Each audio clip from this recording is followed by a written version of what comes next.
I'm going to see if I can breathe. First of all, I would like to say I love you and thank you.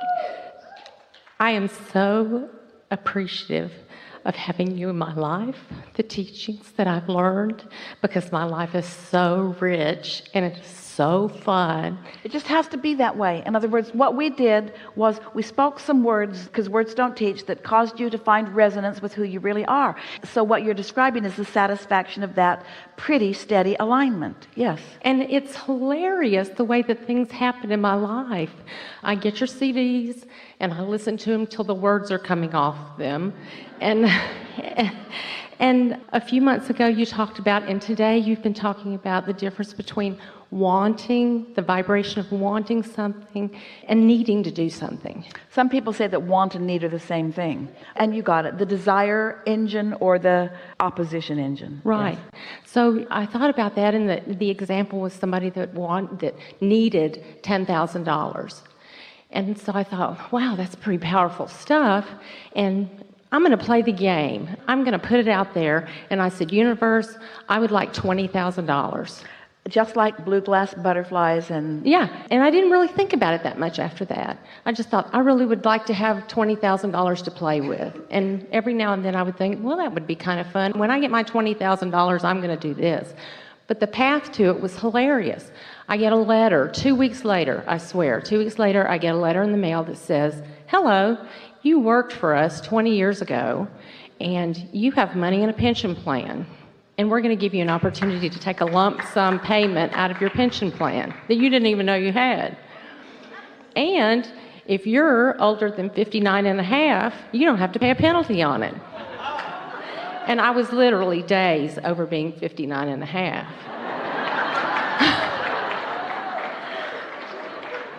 So I get a lump sum payment for $22,000.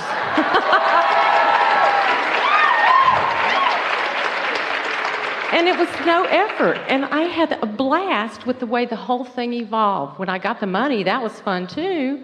But it was still, the whole way that the thing evolved was hilarious to me. Before you give us too much description of that, because we want to go back and get some of that, we have two more stories that we want to tell you that are sort of kind of like that were told to us in the same seminar a few weeks ago.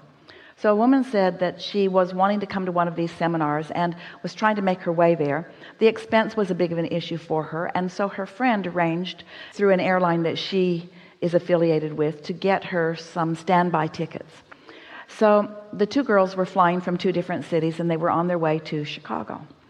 And when she got to the airport, she went right through the security. That part of it was really easy for her. And then when she went to get to the flight, she did not get on that flight. It was full, so she was not able to stand by and get on. So then she did not feel discouraged. She was thinking that the next one, it would happen for her, but the next flight came and she didn't get on it either. So she is still feeling optimistic and very appreciative of her friend. She calls her friend, who is getting ready to board her flight in another city, and said, well, I didn't get on either of these flights. Do you have any suggestions? And her friend said, well, maybe you could fly to New York, and maybe there would be more flights from there to where you want to be. Why don't you ask someone? So she went to the service center and said to a new person behind the counter, do you think I could get on standby to go to New York, and then maybe I could get to where I want to go? And the woman behind the counter said, well, where do you want to go? And she said, Chicago. And the woman paused for a minute and said, well, I think I have a plane going there. Let me check for a little bit. She went out, came back. She said, yes, I can get you on this plane. So the woman was so excited that all of a sudden, here came this flight for her. And when she went down to get on the airplane, she was the only passenger on the plane. There was a flight crew, there was a pilot, there were flight attendants. She was the only passenger on the plane. And the flight attendant stood in front of her and did the safety announcement. And then the pilot came on the intercom and said, ma'am, addressed her directly. And in the same seminar, another woman said she wanted to come to the gathering, couldn't figure out where she was going to get the money, talked to her friend about it, who had introduced her to Abraham and to law of attraction. And they were being very playful about it, as you were describing yourself. And one day, several days before the event was taking place, they were taking a walk through the woods where the leaves are falling, and she looked over and she saw something sort of shining under a leaf, sort of, and she pulled it out, and it was a big diamond earring. Couldn't possibly be real. It's too big to be real, but it was a $9,000 diamond. And so she had no problem making her way to the seminar.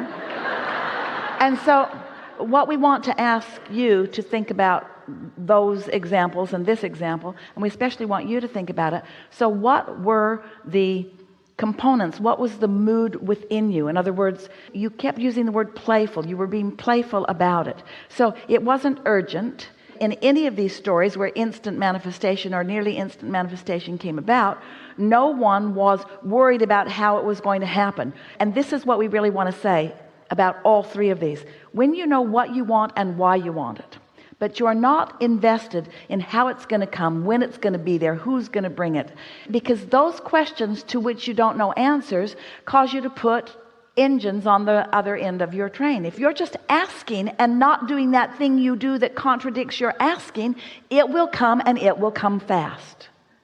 And so once you have experiences like that, and another and another and another, after a little while you start to recognize the formula. And this is the thing that someone else listening into a story has a harder time getting, because the formula that we want you to pay attention to is the emotional formula. It's the way you feel about it. In other words, when you say, I'm playful about it, anyone listening to you talking about how fun it would be for $22,000 to just come, they may or may not be feeling playful. They may really need the $20,000, or they may not believe that it could come. And that's what you talked about that I listened to that started the whole thing. It would just, I guess it clicked for me finally. And that's why we say start with something easy. And by something easy, it means something that you haven't beaten to death with your doubt.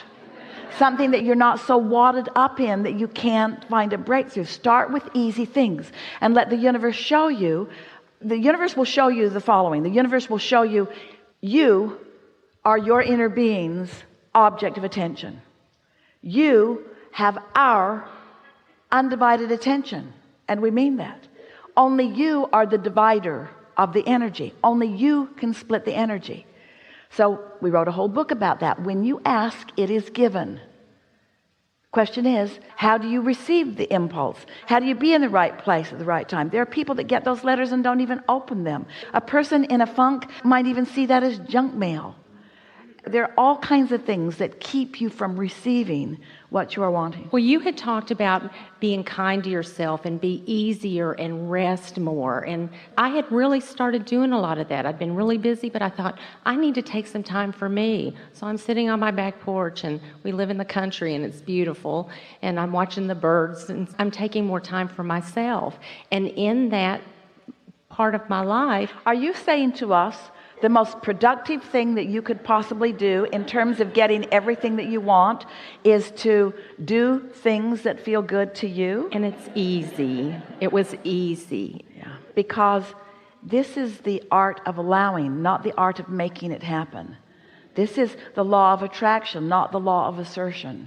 You are worthy. One of our favorite things that happens as you get on a run like this, where you just begin to believe in your ability to receive, is that you begin finally to feel worthy. And once that belief clicks into place, once you show yourself the simple process of just getting in sync with what you've already asked for, and you find out how powerful and smart and specific and connected the universe is in delivering to you, and then start to enjoy your aligned, clear-minded, receptive part of realizing that you were in the right place at the right time. You begin saying things to yourself like, well, I was going to go over there, and then instead I went over there. Esther came down this morning. She likes to sit and sort of meditate and relax and make sure that she's where she needs to be and that her microphone is connecting with the system and so forth. And she usually gets here 20 minutes before start time, because that's just about the right amount of time for her to get into that rhythm. And this morning she felt the impulse to come down at 25 after instead of 20 minutes before. So she was 15 minutes ahead of usual. And she thought, don't know why. It's not what I usually do. Just felt like the thing to do. And she was miraculously ready 15 minutes early. That in and of itself is sort of like world event. And then she was sitting there, and then the announcement is going to take the stairs. And Esther thought, somebody knew that was coming. Somebody knew that that announcement to take the stairs was coming. Somebody knew that my path of least resistance was to come down a little early rather than climb down the stairs at the time that I'd planned on coming. In other words, your source, your resources, there is so much information that is to your benefit. In fact, all of the information is only to your benefit. And so when you are nice enough to yourself to chill enough that you're in the receptive mode. Esther got the impulse and she didn't say, oh no, I can't go early. She got the impulse and thought it was the path of least resistance. When you're in that flow, the path of least resistance is just the one that you follow. All I have to do sometimes, and that's why I say it's hilarious, is if I can't find something or I'm trying to locate, I'm looking for some inspiration for things, if I will just sit and be still for a few minutes, I'll just say, where is it? I can go straight to whatever it is I'm looking for. The be still is the operative word, because be still in your mind, which means no contradictory thought flowing, and then the momentum that's already established will take you to anywhere you want to be. There is nothing that you cannot be or do or have. Now that's worded a little awkwardly. You can be or do or have anything that you choose is a much nicer way of saying it, much more in alignment way of saying it. But in any way we say it and in any way you hear it, there are no limits for you. If this time-space reality, as you've been sifting through life, had the wherewithal to cause you to put something in the vortex, and it did, and universal forces and your inner being and the law of attraction have gathered up the cooperative components, and you are in that receptive mode, it must be, it must be, it must be. And so if something is not being, now you know the reasons why. You're trying too hard. I just wanted to say thank you. Yeah. My life is wonderful and I really appreciate it. Yeah, really good. Thank you.